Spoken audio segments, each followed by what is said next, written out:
This is going to be your main screen when you show up and look at the HeatPumPro. So if you're looking at the first part of this on the top there, it's going to have your HVAC, and then it's going to have a condenser and an air handler. And what this is showing you is what we're actually outputting to your equipment. So in this case, we got a W1, W2, Y1, Y2 on the condenser, Y1, Y2 on the air handler, a G and an O that is actually getting outputted to the equipment. So it'll actually show you exactly what our panel is doing and what your equipment's actually receiving from our panel.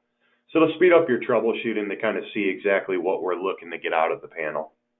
When you look just underneath that, you're going to have an OAT and an LAT reading.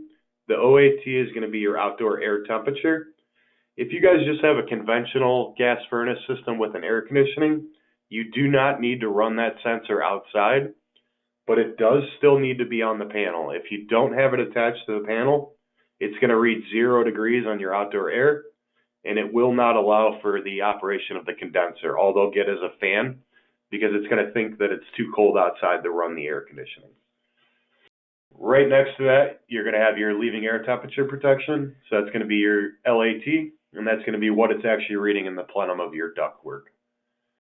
And then just to the right of that, just underneath, it's going to have a compressor lock. And so what you'll see here is if you stage up and you overheat in the equipment, or say you're starting to freeze up the coil, you're going to see a compressor 2 lock pop up first. It'll drop out your Y2 or W2 signal, depending on what you're in. And then if it still stays too hot or too cold in that ductwork, it's going to drop out the compressor completely and just run the fan until that temperature comes up 10 degrees in the ductwork. Right underneath that, you're going to see a purge time. The only time you're going to ever see anything here is at the end of a call. So if all the calls are satisfied on the panel, you're going to see a post-purge time. And what that's actually doing is running our pump for X amount of time, and that's field adjustable. It's usually 5 seconds per damper. And what that'll do is it'll run our pump for that amount of time after the calls have satisfied to make sure all your dampers are in the open position at the start of the next call. What that actually allows is for a soft start of the motor, so you don't get ductwork popping and that kind of stuff when the zone actually starts calling. And then as that zone calls, you're going to start closing off the dampers. And then over on the left there, you're going to see zones, and this is going to display any zone on the panel that's actually calling at that time.